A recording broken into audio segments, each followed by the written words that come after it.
মানে ভাবা যায় বাংলাদেশের গর্ব বাংলাদেশ সেনাবাহিনীকে আর কি কাজে ব্যবহারের পরিকল্পনা আছে।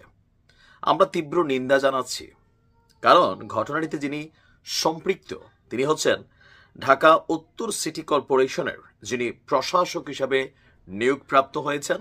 কেউ কেউ বলছেন যে হিজবুত তাহরির সাথে তার সম্পর্ক এবং কি এই সংগঠনটির সাথে সম্পর্ক থাকার কারণে তিনি নাকি দুই একবার গ্রেপ্তারও হয়েছেন। সত্যতা আমি ভালো করে জানি না, তবে প্রথম থেকে ওনাকে নিয়ে অনেক বিতর্ক আছে।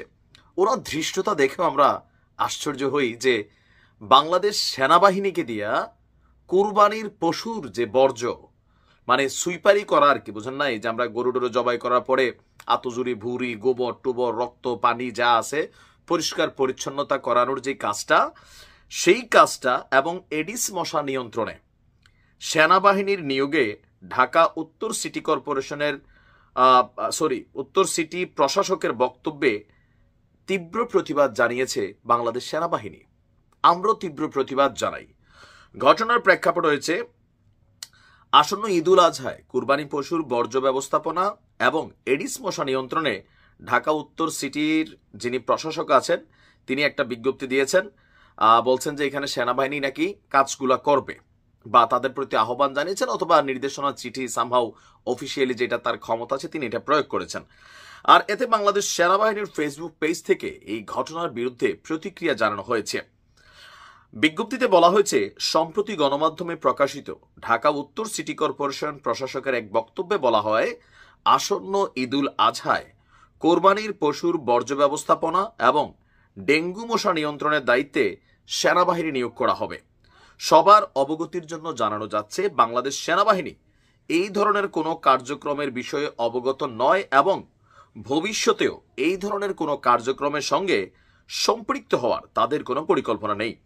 সেনাবাহিনী দেশের সার্বভৌমত্ব এবং জননিরাপত্তা নিশ্চিতে নিরলসভাবে কাজ করে যাচ্ছে বলেও সংবাদ বিজ্ঞপ্তিতে সেনাবাহিনীর পক্ষ থেকে বলা হয়েছে যে সেনাবাহিনী মনে করে কুরবানির পশুর বর্জ্য ব্যবস্থাপনা এবং এডিস মশা নিয়ন্ত্রণের মতন দায়িত্ব সংশ্লিষ্ট এবং উপযুক্ত সংস্থাগুলোকে দেওয়াই যৌক্তিক হবে।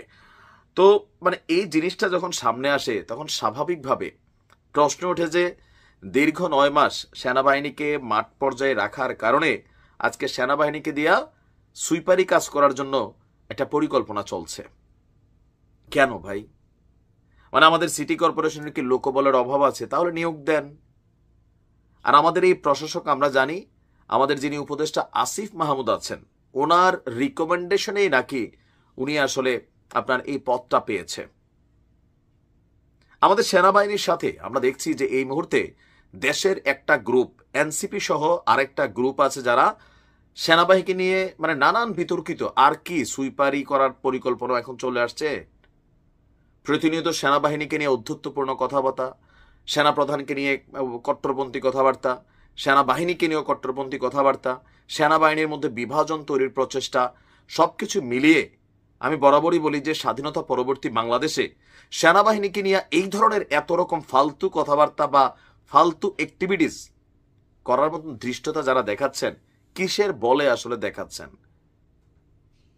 আর আমাদের সেনাবাহিনী শুধু বিবৃতি এবং বিষয়গুলো নিয়ে অনেকটা নিশ্চুপ চুপচাপ, মনে হয় যে ভাই সেনাবাহিনী না আমরা হয়ে গেছি হচ্ছে ধরেন আনসার, এরকমই আমার কাছে মনে হচ্ছে। কেন?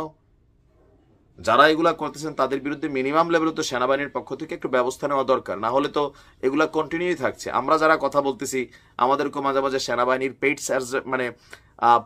সাংবাদিক, তারপর বলা হচ্ছে যে বিভিন্ন বক্তব্য কিন্তু আমাদের কমেন্টও আসে যে তুমিও সেনাবাহিনীর পেইড সাংবাদিক। আরে বেটা, সেনাবাহিনী দেশের গর্ব, থাকতে পারে দুই একটা ভুল ত্রুটি সেনাবাহিনীর মধ্যে, সেটা আমাদের ঘরের বিষয়, কিন্তু এটা তো ফেসবুক পোস্টে কন্টেন্ট বানাইয়া পৃথিবীতে জানানোর বিষয় না। কারণ দেশের কখনো বিপদ হলে সেনাবাহিনী সবার আগে দৌড়ে যাবে, আমরা যাব না। আমরা বৈশা বৈশা হয়তো এরকম বড় বড় কথাই বলবো।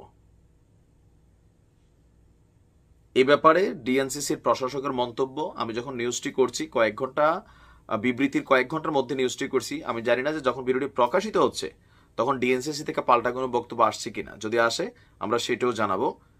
তবে এই ধরনের অ্যাক্টিভিটিস অবশ্যই সেনাবাহিনীর মান মর্যাদা ক্ষুণ্ণ করার মতন অ্যাক্টিভিটিস। ভালো থাকুন।